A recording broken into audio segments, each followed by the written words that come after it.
Well, I think we'll get started. I want to welcome everyone to today's Veloz's webinar, Hall Yes, Electric Pickup Trucks Are Hitting the Road.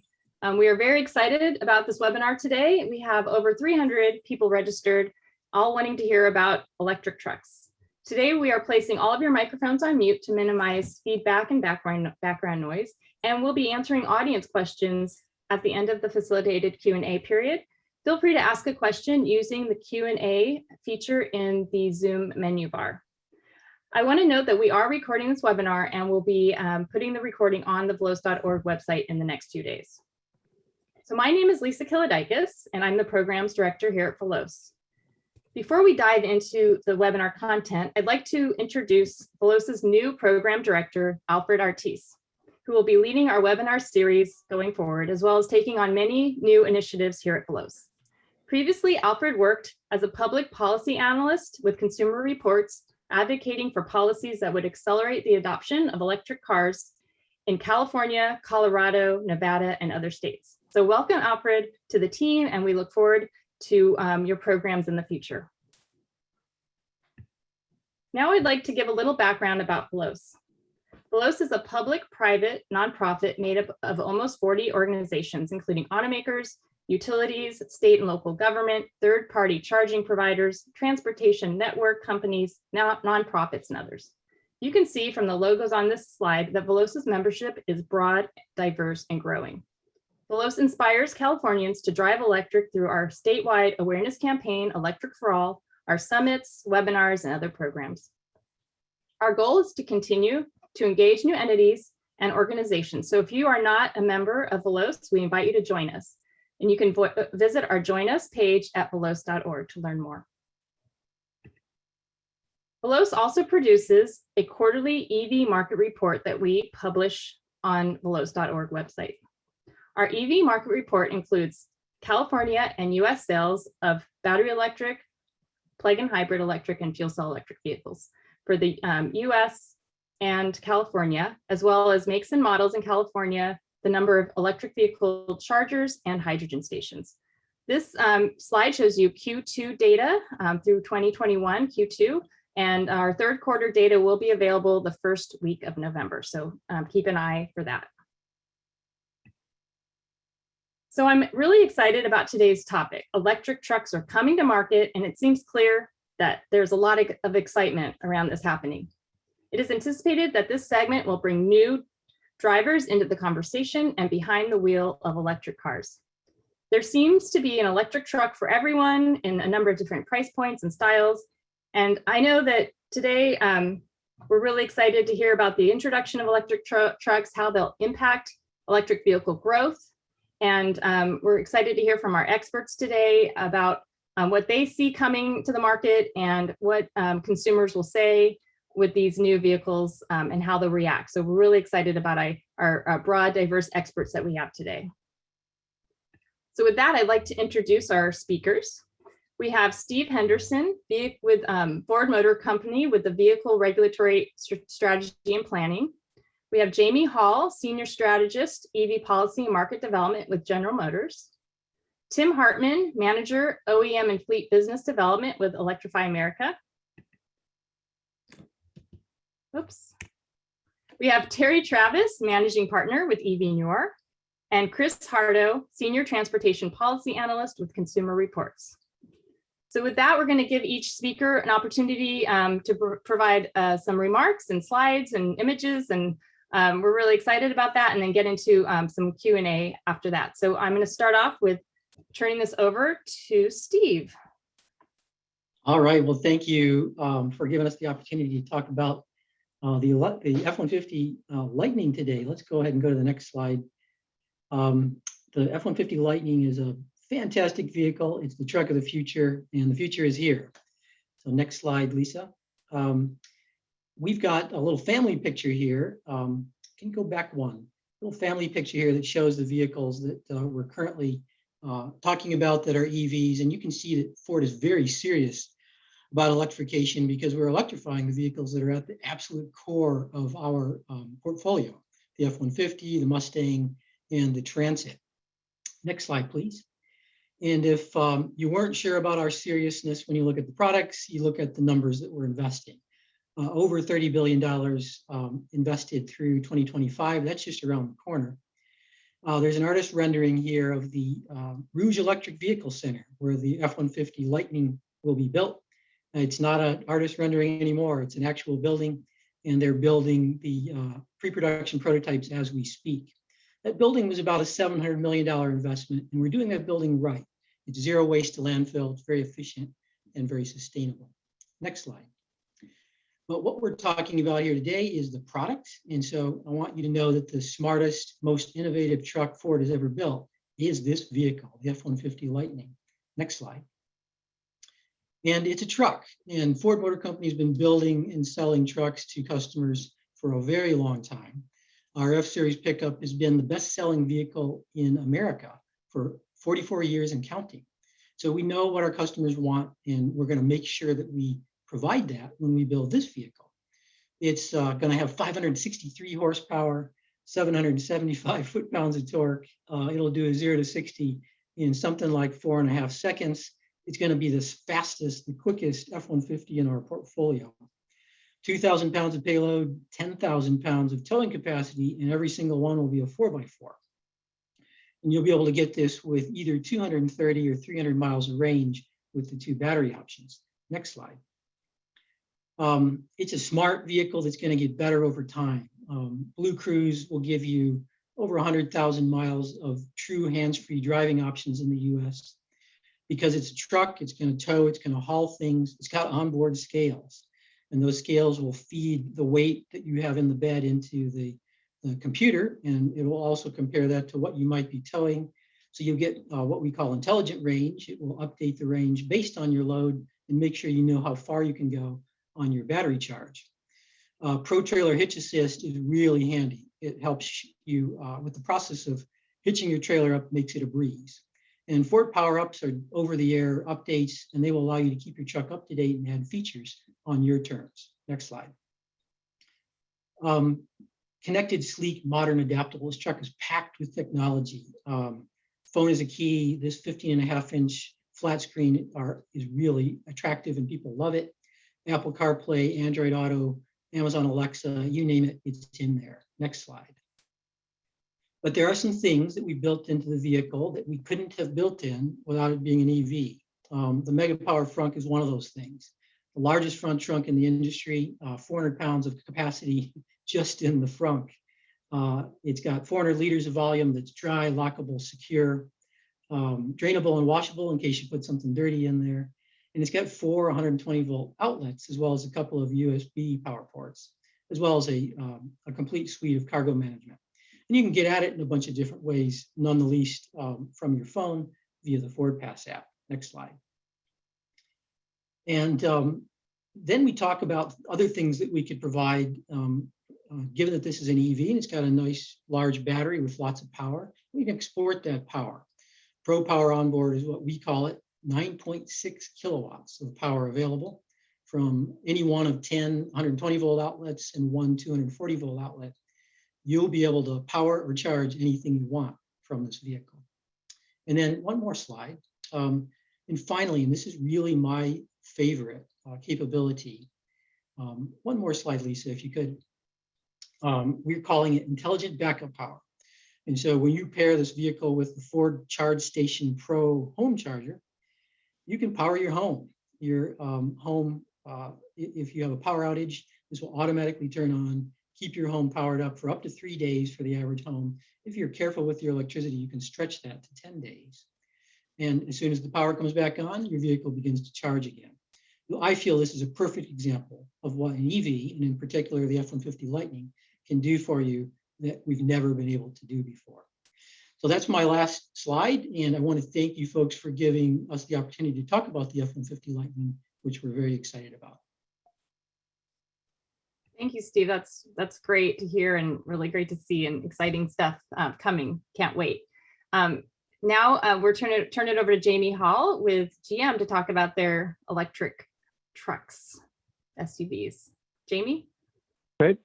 Thank you, Lisa, and thank you to Veloz for the opportunity. Always enjoy taking part in these webinars, and I learn a lot, even though this is all I do all day. So if you can go to the next slide.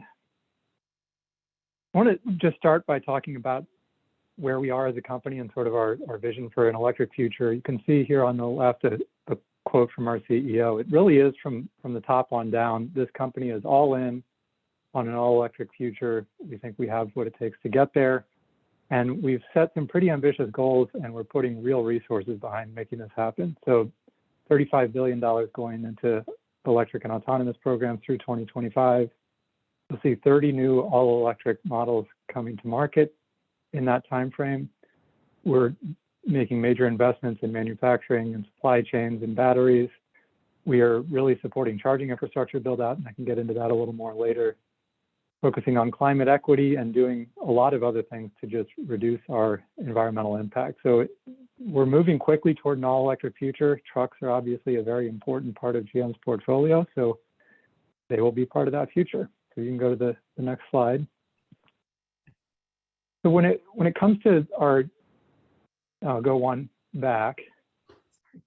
When it comes to GM's electric vehicles, this Ultium platform is really at the heart of everything that we do. We are designing these vehicles as electric vehicles from the ground up. We're not sort of taking an existing platform and putting in batteries and electric motors. And this really gives us a lot of flexibility. And I think it's really exciting, and it leads to just better and more capable vehicles. So next slide.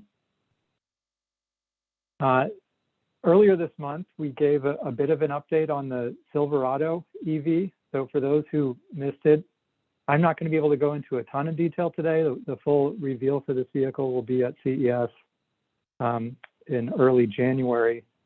But this, as I said, as with all of our vehicles, is a purpose-built EV. It's going to have more than 400 miles of range by our estimates. Available full glass roof, four-wheel steering, just a really capable vehicle, as people have come to expect with the Silverado. There will be both fleet and retail versions of these. So we see real opportunity in both markets. And unfortunately, that's probably about all I can say without getting into trouble at this point. So stay tuned for more details. And again, the full reveal of this vehicle at CES early next year. Go to the next slide.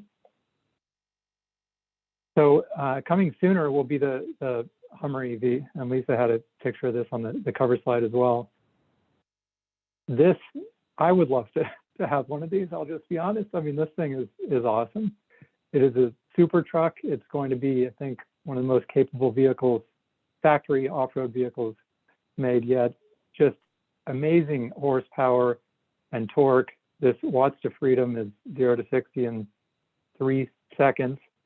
The crab walk mode, it can actually, at low speeds, drive diagonally, and extract mode, if you are, off-road and need 6 extra inches of lift to get over something, it can do that. It is really an extremely capable vehicle. And I think the cool thing here is just exploring a lot of these things that you can do with EVs that you can't really do with internal combustion engine vehicles, and showing just what an amazing and capable technology this is.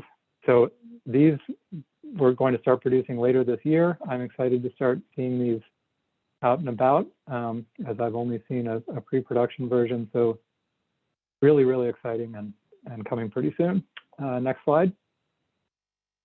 So I just want to briefly touch on our charging strategy. I know there are a lot of words on here, and we can probably get into a bit of this in the discussion, but we know it has to be easy. So we are working to build out more infrastructure to sort of take that concern away for people. We had an announcement where last year, maybe the year before, adding over 2,700 fast chargers with EVgo. We're now expanding on our overall investment in charging infrastructure with an additional $750 million going into infrastructure deployment. And we're just trying to make this easier for customers, helping them find out where the chargers are, helping connect the various networks, helping simplify the process of deploying charging and even putting charging in your garage at home, and finding really sort of turnkey solutions for fleets to kind of take away that concern for fleets considering going electric. I think we could spend a whole day on charging, and it's where I spend a lot of my time. So I will just stop there. I think we're probably all agreed it's got to be easy. There's got to be more of it. And we are working to make progress on both those fronts. I think that's probably the last slide I have. Thank you, and we'll leave more time for discussion. Thank you, Jamie. That's great to hear. And yeah, I also signed me up for a Hummer because I think that is an amazing looking vehicle. So the next up, we have Tim Hartman with Electrify America, who will talking about charging. We'll be talking about charging. So I tried to go forward, Tim, but I have a little circle going. No worries. Yeah. Yeah, no, we'll just give it a moment. Lisa, good afternoon, good morning to everybody. My name is Tim Hartman. I'm OEM and Fleet Business Development at Electrify America. Thank you so much for giving us the opportunity today to participate. And Alfred, congrats on the new gig. Looking forward to working with you. So I'm extremely excited about these super capable vehicles that we already heard about here on this call. And so let's look at the charging angle of this. And so if you would, Lisa, please jump to the next slide for me. And so, from a 30,000 foot view, building charging for passenger cars or pickup trucks is fundamentally the same thing from a 30,000 foot view, because first you need coverage. And so we inaugurated our first site in Massachusetts only about 3.5 years ago. And now we're at 670 stations nationwide and counting. And we're commissioning more sites every week and putting them in operation. And to drive EV mobility and adoption, we believe you need to cover both the highway and interstate system, but you also need to be in the metro areas. And so we have been doing both, and we continue to invest in both. If you look at what may set us apart, for one, we would emphasize speed. So you will see on our network purely 150 and 350 kilowatt chargers. On the DC fast charging side, we do not deploy equipment that charges slower than 150 kilowatts because we believe that the vehicles of today and certainly the vehicles of tomorrow are going to call for these faster charging speeds. And so in order to future-proof, we even co-developed a 350 kilowatt charger with our manufacturing partners when we first started. And so you can pump up to 500 amps through it. And so that even requires liquid-cooled cables. So there's a lot of work that goes into this and to make it happen. But that future-proofs it for exactly these types of vehicles that we've been looking at. If I take the Ford F-150 Lightning, so it has a huge battery size, which is about double the size of a Chevy Bolt. And to charge it quickly and to reach capacity and to get you on your way, you need a fast charge. And that is what we're providing. If I look at the Hummer, I mean, it has almost 5 times the size of a BMW i3's battery. So it is really a game changer in terms of these batteries and how much fast charging they require in order to be full. So today we're looking at about 2,900 chargers. We are again along metros and highways both. We do own and operate all of our chargers ourselves, so we have full control over those. We're also very much banking on multi-charger redundancy. So you will find that we have 4 chargers or more per site. So there's very little risk of you getting there and needing to queue. If there's maintenance or if there's an update on one charger, there's always another one available. So this redundancy is a core principle of ours. We have plug and charge capability available. So all our chargers are plug and charge capable per the ISO 15118 standard. And so for those vehicle manufacturers that are interested in doing this, and some have already implemented this with us, we stand by to support and to roll plug and charge out with you for the most convenient charging experience than anyone could really have. And we're having the same approach basically in Canada, north of the border with our subsidiary of Electrify Canada. And so far we have focused really on those markets and geographies where EVs have been the most prevalent thus far. But that does, of course, not equate necessarily where they will be adopted next. And so we believe that the electric pickup truck will pull new people into EVs, will get new people excited, a new segment of customers excited in other geographies as well. And so we as a charge point operator need to be ready for that. And that is where our boost plant comes in. And so, Lisa, if you could jump to the next slide, please. Okay. There it is, perfect. For Boost, we announced this back in July of this year. Basically, the goal is to dramatically speed up our development. So we're further escalating or accelerating, you could say, our network build out in terms of count, but also new locations and speed. And so what you see here is that we plan on basically doubling our current charging infrastructure by 2025 in both the US and Canada. This will then equate to 1,800 DC fast charging stations and 10,000 chargers by 2025. And again, staying true to our core belief that you need 150 or 350 kilowatts in charging power. That is the type of equipment we're going to continue to deploy. And if you look at these maps, you can see how we're filling in those white spaces that are so critical to serve especially electric pickup truck customers going forward. So let's go to the next slide, please. And so we're very excited that many automotive OEMs are recognizing this breadth of coverage that we provide today. And we have contracted with quite a number of them, as you can see here. And today, actually, by the way, is an exciting day for us too, because Polestar joined this lineup today. So we're very excited about that. But we're just as excited that we are going to be adding the first EV pickup truck to this roster before too long as well. So you see that red blanket there. So stay tuned. We're excited that this is happening. Let's go to the next slide, please. So let's talk about what it really means to charge a pickup truck, because initially I said, it's fundamentally the same thing. It is until the pickup truck tows a trailer. And it will, and it should. And that's when you introduce, though, a whole slew of challenges. And so, by the way, I should say, if you are wondering why we're blurring out these chargers, that's because that's our next generation charger that we're going to be rolling out in the field soon. You're looking here at a rendering, but we're excited about that new look, and we're just not quite ready yet to unveil that. But you can basically see here the layout of a site, right? And so going back to the challenges, we're giving this a lot of thought, right? Because if you have a truck and a trailer pulling in, they can't use the end zone layout that you see in the front left of your screen without either sticking out in the back or really blocking all other chargers if they parallel park. So that's a non-starter. So what do? We're thinking, you need for that a side-by-side layout as shown on the right here.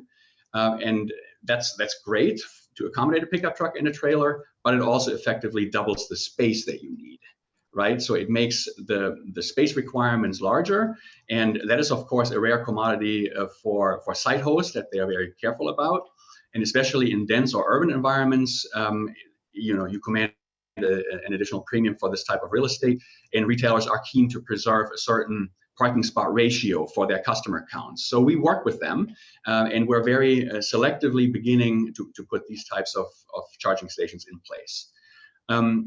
If you look at the pull-through layout on the right here, it does have some other challenges too. So first of all, there's a high probability of icing. So think about a big RV pulling in, a big truck pulling in, combustion pickups with trailers for that matter, right? So they may be looking for a convenient way to park, and that looks like it could be. So it's going to be critical that we put the proper signage in place and bollards in place. So this is the kind of stuff that we're thinking about to make sure that it's a good experience for the EV pickup driver. Also traffic flow, right? So we're always in retail environments where there are amenities around. So you will have people, other shoppers in a hurry, and they like to cut through those pull-through stalls. And so from a safety aspect, we need to manage this as well. So we stencil on the pavement, and we take other measures.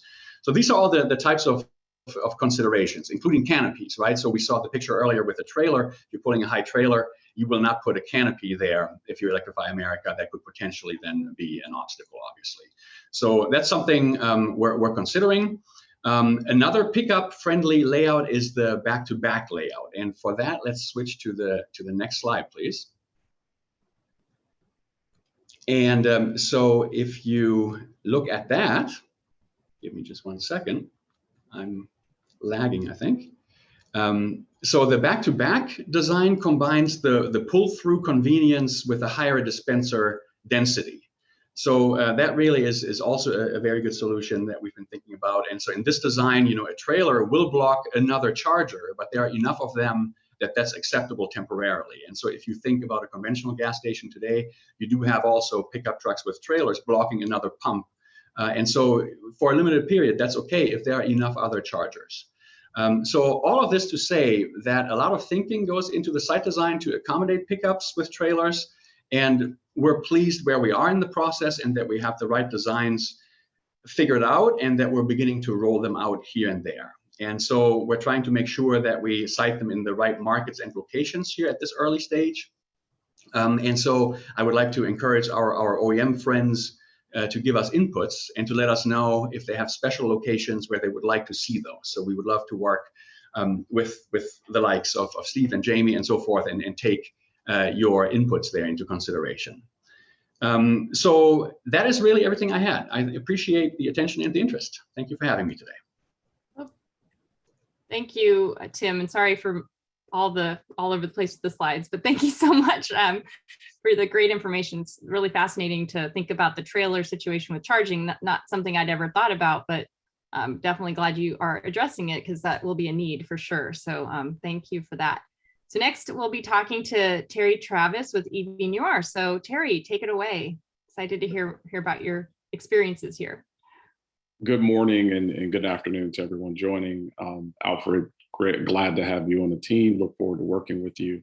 But for today's conversation, I'll just be very brief. Our role in this space is very interesting. We've collaborated on a number of electrification projects across the ecosystem and have engaged with many of the products that we're going to be discussing today, including the F-150, Cybertruck, Rivian, Canoe, Bollinger, and a few others. But we've done quite a bit of research in this space as well, looking at market trends, looking at consumer behavior. And I think it'll be a really robust conversation, being that this is the largest market sector for automotive sales currently. So I'll just kind of stop there and look forward to getting into the conversation.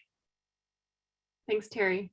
Great pictures. Fun to see you have driven all these different trucks.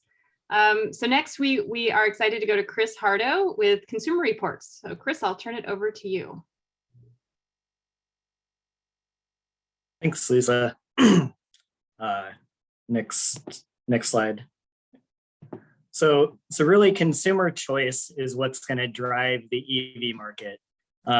Prior to this year, if you wanted an EV, your only options were luxury vehicles and small cars. And as we all know, most consumers don't buy either of these two cars. GM and Ford know better than anyone that for most truck buyers, only a truck will do. You know, GM isn't going to convince many Silverado owners to trade their truck in for a Bolt.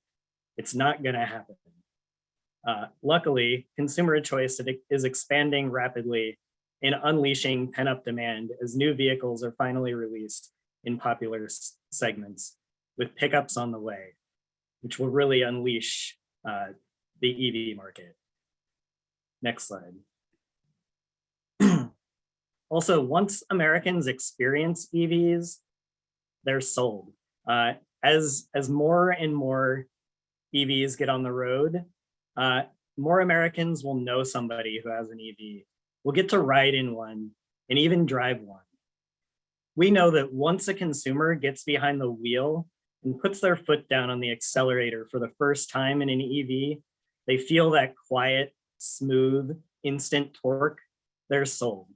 For Americans who have driven an EV, Americans who have the same level of experience with an EV that your average 16-year-old with a learner's permit has with a gas car, those people are way more likely to want to buy an EV.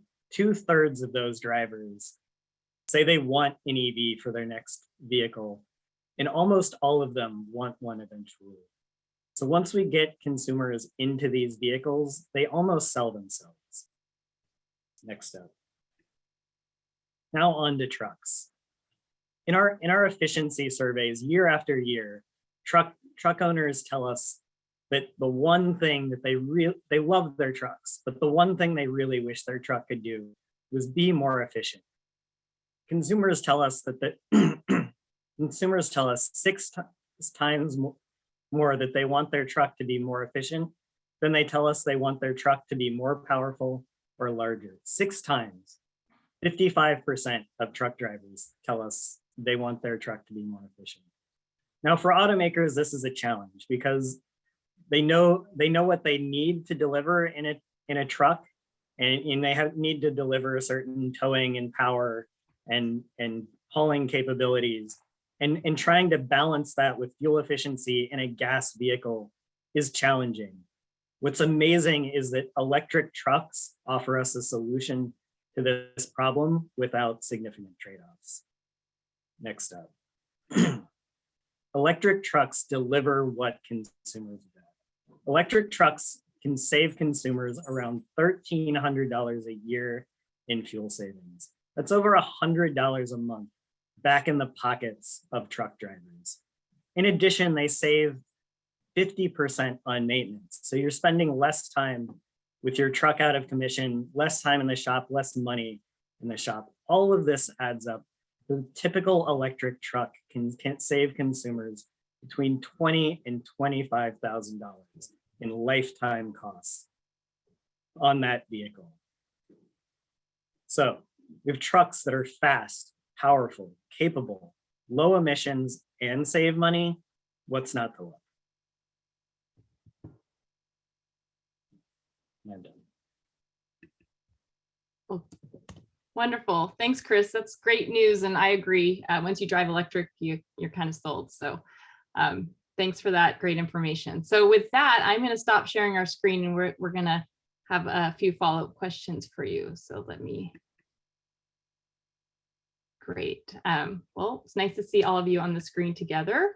So thanks again for all those great presentations. So I'm going to start with a question for you, Steve. So we have heard a lot about the incredible investments that Ford is making in electric vehicles. Could you tell us a little bit more about those recent announcements? Yeah, did I take myself off mute successfully? I'm still learning. We Okay, hear you good. loud and clear. Yeah, so like I mentioned in the presentation, we're investing over $35 billion with a B before 2025. So it's a pretty big deal for us. And a huge chunk of that is actually something we announced just a couple of weeks ago, $11.4 billion to build the Blue Hole City and Blue Hole SK facilities, where we're going to be we'll have 3 plants worth of battery capacity and a brand new F-Series EV manufacturing plant. And that's going to create over 11,000 US jobs, which is a pretty cool thing in addition to the trucks and batteries we'll build there. And I also mentioned during my presentation what we call the Rouge Electric Vehicle Center, where the F-150 Lightning will be built, is in addition to that. That's about a 500 additional job proposition. And of course, we're doing this for the same reason that folks articulated today. We know that EVs are the future. Thanks, Steve. One more question for you. What is Ford doing to ensure that drivers have a positive charging experience once they get their truck? Yeah, that almost sounds like a dad joke that my adolescents would roll their eyes about. We know charging is really important, and we're going to keep our EV customers covered. We have something called the Blue Overcharge Network. We believe it's the largest North American charging network. We created it with partners like Electrify America. Tim's on the phone today. 19,500 charging stations and 63,000 charge plugs. And you can get at any of those with your Ford Pass app. It's absolutely seamless. But we also recognize that many of our customers will do the majority of their charging at home. And so we have a full suite of home charging options that we offer to our customers. And since we're talking about the Lightning today, I'll talk about our Ford Charge Station Pro, which gives you 80 amps of power so that you can fully charge even the extended range battery in your F-150 Lightning overnight. Wow, that's great. Thanks, Steve. Now I'll go to Jamie with a couple follow-up questions. So in addition to maybe the Hummer and the Silverado you mentioned, are there any other SUVs or electric trucks on the horizon for General Motors? Yeah, so one thing I didn't mention is that sort of the way that we talk about an all-electric future and our current kind of term that we use on this is everybody in. So we want to get to an electric future that brings everybody in, doesn't leave anyone behind, and that obviously means a wide variety of vehicles. So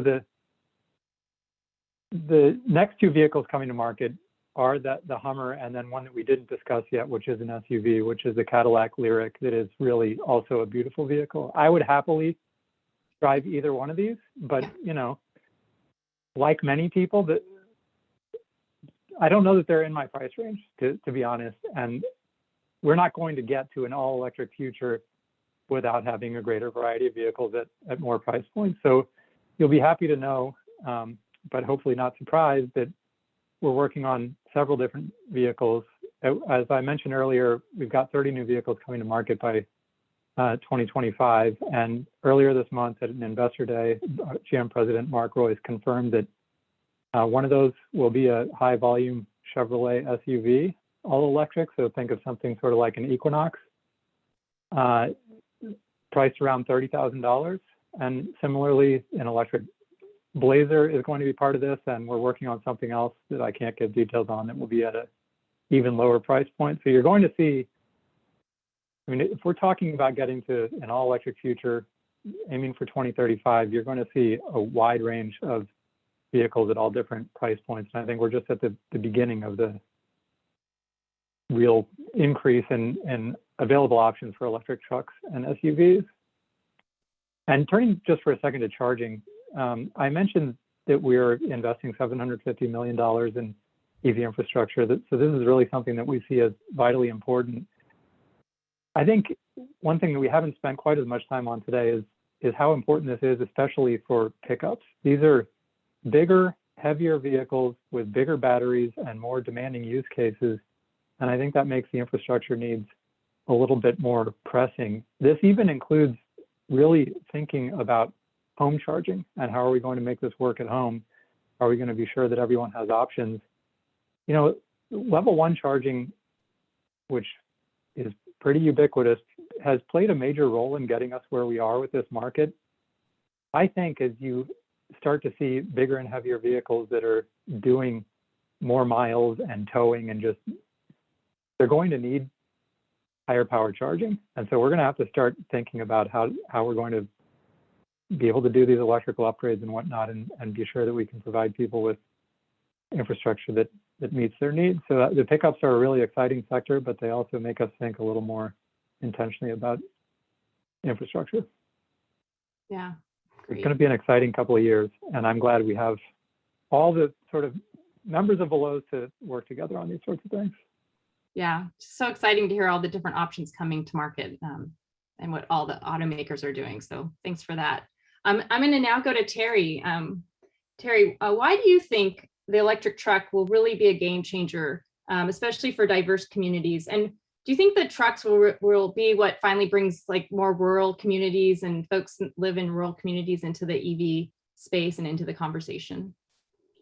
Yeah, I think we're at an inflection point in electrification right now where we're going to see the expansion of the proverbial EV tent. As we see more variety of vehicles and sectors come into the market, it's going to provide a lot more options. We've done quite a bit of critical data research. And one of the things that we know from talking to EV drivers as well as hand raisers is that the pickup truck market or the pickup truck segment is one that, you know, folks have shown a lot of interest in.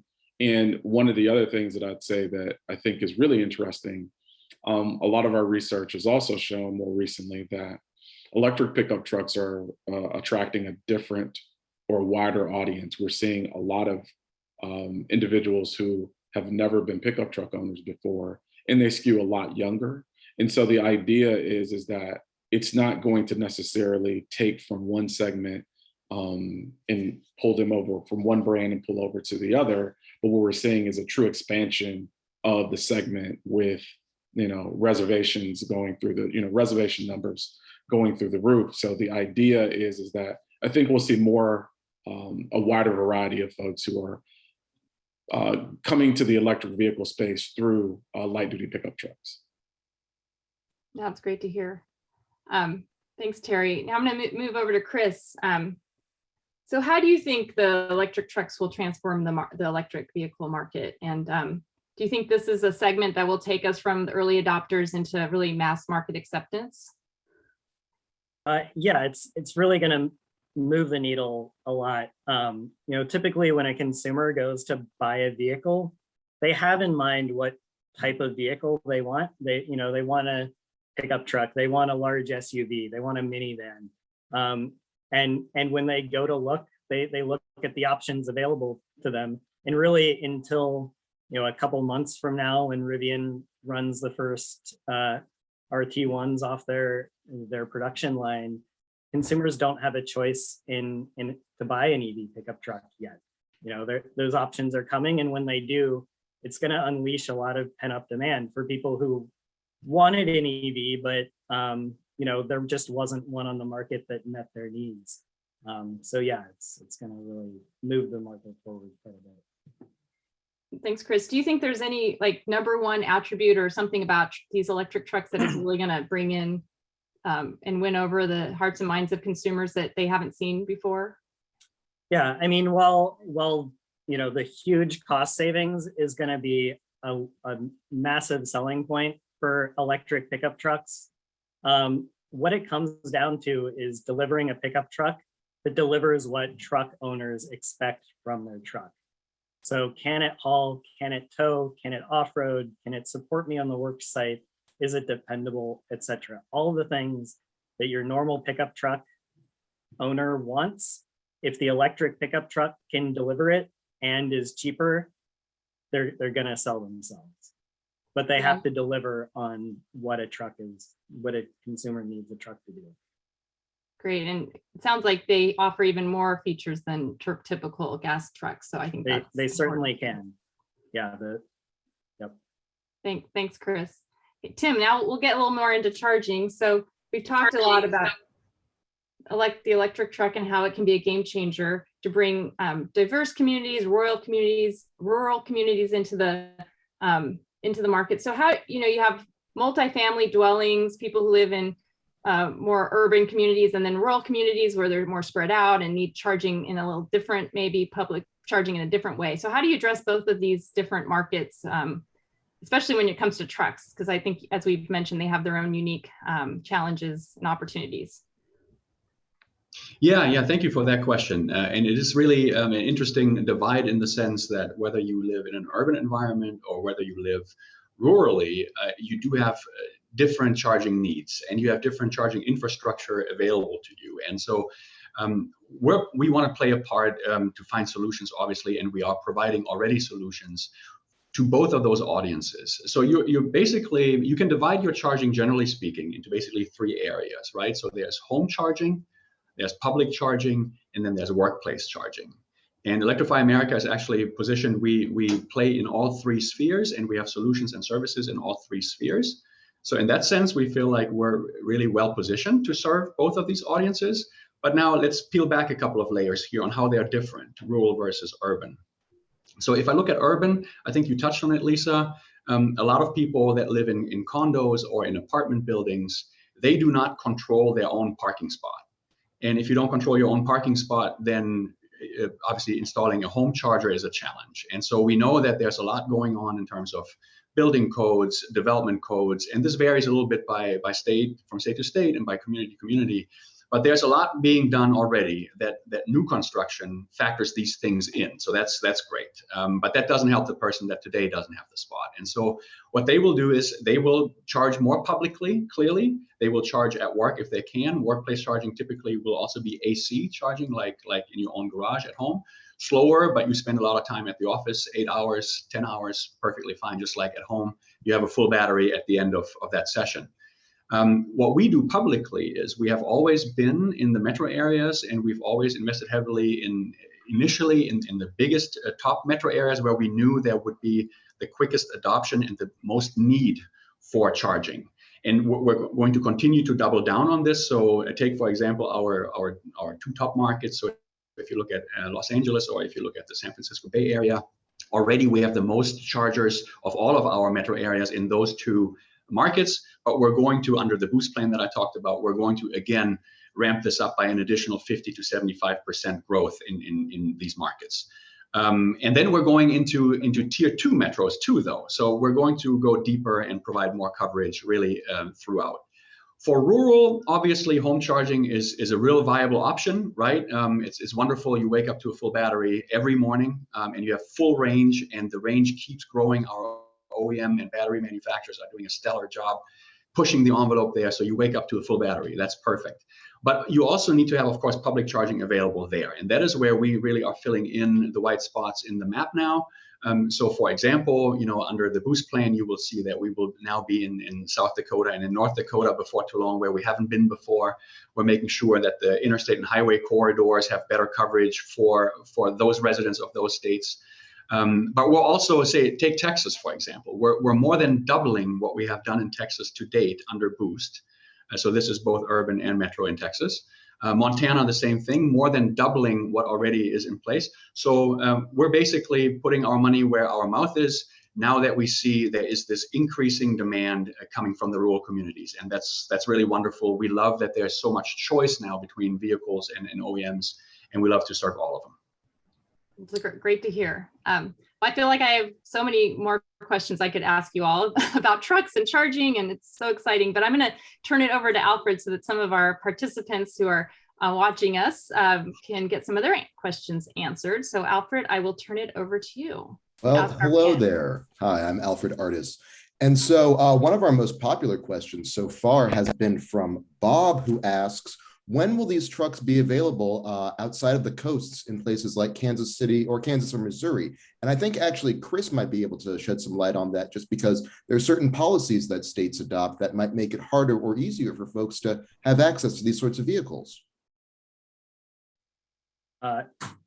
Sure, yeah. I think GM and Ford are planning to release their vehicles nationwide. But most of these trucks aren't yet on the market. They're still coming. Should be on the market. Steve can speak exactly on when the F-150. Jamie can speak about the GM trucks. But yeah, these trucks should be available nationwide. But there are some barriers in place for some of the other OEMs like Tesla, Rivian. There's some laws in place that may make it harder for you to get a truck in your state because direct EVs can't sell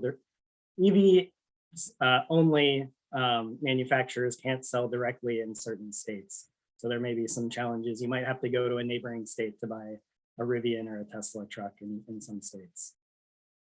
Alfred, I'd love to answer that one if you'll let me. Of course, we'd love to hear your. All right. One of the big advantages that we think we have as a sort of mainstream automaker is that we've got dealerships everywhere. There's a dealership on every corner, right?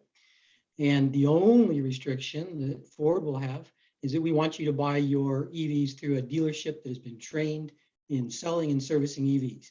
And 80% of our dealers are there already, and that number is climbing. So you can go reserve a Lightning F-150 right now. Over 150,000 people have already done it. So I would encourage you to go do it quickly so you're not too far down the line. Those reservations will get converted into orders. People will start receiving their F-150 Lightnings in spring next year. That's very exciting. Catherine actually asks, how will automakers, oh, sorry. Oh, I'm sorry. I thought Jamie wanted to chime in real quickly. Sorry. I'll just really quickly say GM also sells our EVs in all 50 states. And so really excited to see these vehicles across the country. And I have a personal interest in Missouri as that's where I grew up. So I see that as a place where I'm hoping there's a lot of interest. Great things happening in Missouri. So building off of what you said, Catherine asks, how will OEMs educate dealerships to successfully sell new EV products? I can take that one too if you want. Yes, please. So, we have a program. It's called EV Certified, and we honestly had some lessons learned from when we had a smaller electric vehicle a few years ago called the Focus Electric, and we had a hard time selling it because dealers didn't know how to sell it, and sometimes they didn't know how to service it. So we're not going to make that mistake again. Dealers that have gone through this program will have the tools, they'll have the training, they'll have the certification to sell, service, and take care of these vehicles for customers. Excellent. GM? Yep. I mean, same thing. I think automakers are doing a lot of targeted dealer training around EVs. We're creating a lot of new materials and tools to make it easier for these dealers. I've actually taken part in some of these trainings, partly just to learn and to see how we talk about it and to be there to answer questions if needed. But I think this problem, I know we often hear sort of anecdotal stories about dealers, some good, some bad. I think we're learning, we're doing a lot more training, and I think that the issue ultimately sort of solves itself as we see increasing interest from customers, and they're coming in more and more frequently and asking these questions, and the dealers are just getting better at this. And with the tools that we give them, I think the experience is going to continue to improve. Wonderful. We have a question now for Alfred, would you about want me to jump in on this one, please, on time? Sorry, thank you. I appreciate jump that. on in. Yeah, so just one thing, about the dealer training, and so Steve touched on it before. When we have partnerships between an OEM like Ford and Electrify America, and there are charging credits, in other words, there's complementary charging built into the new vehicle that then this first-time EV owner is going to receive from their OEM. What we're finding, and I think the OEMs would agree, and I know that Matt Stover of Ford would agree, that it's a great benefit to tell your prospective driver, hey, you are going to actually get charging credits built into this vehicle. We as the OEM, as Ford, are making it easy for you to then venture out on your own and do public charging, and you don't have to worry about the bill for a limited amount of time or kilowatt hours. And so what we're finding is that the dealer's awareness of these types of programs obviously is also very crucial to then communicate this benefit and ultimately to make sure that the drivers take advantage of these really generous charging benefits that OEMs like Ford and many others are putting in their vehicles. Well, that's very exciting. Speaking of which, Tim, we have a question for you. How can towns and cities partner with Electrify America to bring 350 kilowatt stations to their public charging? Yeah, so actually that's easy. Drop me an email. I believe there was my contact information displayed earlier. It should be in the notes. We have actually a dedicated group here at Electrify America. It's the Electrify Commercial Business Unit. And so what they do is they work with public and private entities to basically build bespoke charging for the needs of those types of customers, be they municipal, governmental, be they private entities, to basically address their charging needs outside of our public network that I talked about today. Wow, that's wonderful. Speaking of which, Russ has a question for Electrify America. He's asking, why are so many fast chargers difficult to operate? And are there plans to increase reliability at Electrify America EV charging stations? Yeah. So great question. Thank you for that question, Russ. I guess how hard it is to operate, I would say, has to do with different factors, right? So you can use the charger if you just walk up to it and you swipe a credit card, and then you have instructions on the screen. What we say the easiest really is to use a charging app. Though we have our charging app, but also our OEM partners. A lot of them use either our charging app or they have developed their own very skillfully. And so when everything works well, especially when plug-in charge is involved, and Russ, I don't know which vehicle you drive or if you have experienced plug-in charge before, but say, for example, the Porsche Taycan today and the Ford Mach-E, they have partnered with us so that this functionality is available. And you pull up to the charger, you plug the plug in, and that is it.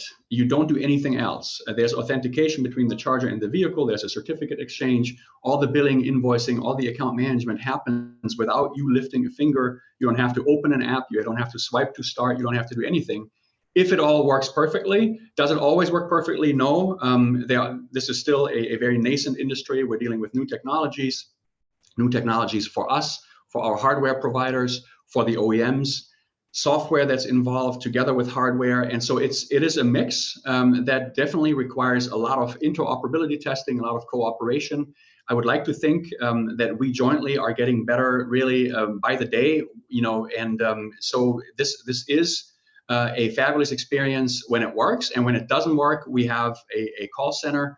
We have tier 2 tech support that rolls a truck immediately because we own and operate the charger. Again, I want to emphasize that we have control over our hardware. If something falls into disrepair, if something malfunctions, We will know about it because it's our equipment and we can remote diagnose. We get calls from the call center. We then make sure that we fix it too. So I think that makes for a comprehensive universe of charging experience that is already very good and that will continue to get better as we mature together with our partners. Well, I think folks are very excited to hear that reliability is becoming something that's important to Electrify America. One last question, and that is for Terry. Absolutely. Yes, Terry, how do you think that diverse audiences will respond to electric trucks? Do you think that there are ways that electric trucks can bring in more diverse audiences to the electric vehicle market? Yeah, absolutely. One of the things that we know, we do a lot of quantitative and qualitative research in this space, looking at general market, African-American, Latinx, and API communities. And one of the things that we know is that the #1 selling vehicle as of 2020 for most of those market segments were light duty pickup trucks. In addition to that, as we see consumer behavior in interest change, I think we'll begin to see more folks come into this ecosystem. What we've seen is that the folks who have been hesitant about adopting electric vehicles have been looking for this particular sector. And when they think about the technology or the advanced technology that is comprised in the vehicles, when they think about the convenience that comes along with it, the potential cost savings. And one of the things that I think most recently that has risen in our conversations with consumers of all different segments is resiliency. So one of the things is that, last winter we saw what happened in Texas when their grid went down. It was those individuals who were driving those electric vehicles and plug-in hybrids that had a much better experience than their counterparts who were driving internal combustion engine vehicles. So I think that it provides a huge opportunity. And then I'll just kind of circle back to another point, charging. We're working with, in cities, we're working with the 25 largest cities in the country on their electrification strategies and roadmaps. And so as we think through this, that electric pickup truck for fleets and for individuals that are living in urban cores are critically important. And there are a lot of innovative strategies that we're working on and collaborating on that I think will provide a much easier path to electrification for consumers than they currently have. Well, thank you, Terry. Thank you, Alfred. And thank you everyone for your answers to the questions from our audience. And thank you, audience, for your thoughtful questions. It's really great to see everyone so engaged. So with that, I'm going to share my screen again and close us out with a few updates from Veloz before we send everyone off. Let's see here. If I can share my screen here. I think I'm sharing, but not what I want to be sharing. Let's start this over again. Not sure what happened here. 1 second. We will get on track momentarily.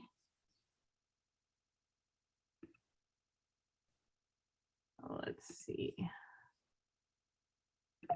Okay. Well, let me just, we don't need the slides to do this. Let's just run through some things coming up here at Veloz, and we'll, let me close this out, and we will just close this out without slides. So we have a couple things coming up here at Veloz. We've got, we're sponsoring the Verge 2021 conference. That's coming up October 25th through 28th. Our friends and members get 40% off registration. So please visit veloz.org/events to register for Verge coming up. We are also looking forward to our last virtual summit of the year of our summit series on December 1st, focused on breaking down EV charging barriers. Continue the conversation we've started today. This summit series will focus on providing solutions to electric vehicle charging, and we'll take an in-depth look into specific aspects of how to move charging forward faster and move strategically. So registrations are now open. It's free for members and non-members, so please visit veloz.org to register for our upcoming summit, again on December 1st. So we look forward to seeing you there. Our next webinar, this is the final webinar of our 2021 series. So our next webinar is coming up of February of 2022 called, I think this is everyone's favorite name for a webinar, V2G, V2X, V2 WTF. See all our events and register at veloz.org. I laugh every time I read that name. So I think we'll get a lot of interest in that topic. It's a great topic as well. So with that, I want to make sure that if you're not part of our EV news list, please go to veloz.org to sign up to get all the latest information about Veloz, our upcoming events, all the great work of our members, and things happening in the electric car space. So please sign up for our EV news at veloz.org. And if you're interested in becoming a member, there are a lot of great benefits. And so please visit veloz.org, the Join Us page, and our Muni Krishna will help you learn more about becoming a member. So with that, I'd like to thank everyone today for their time to present and be here and answer our questions. And I want to thank our audience for participating in our webinar today. So thank you all and have a great rest of your Thursday. Bye. Thank you. Thanks, Lisa. Thank you.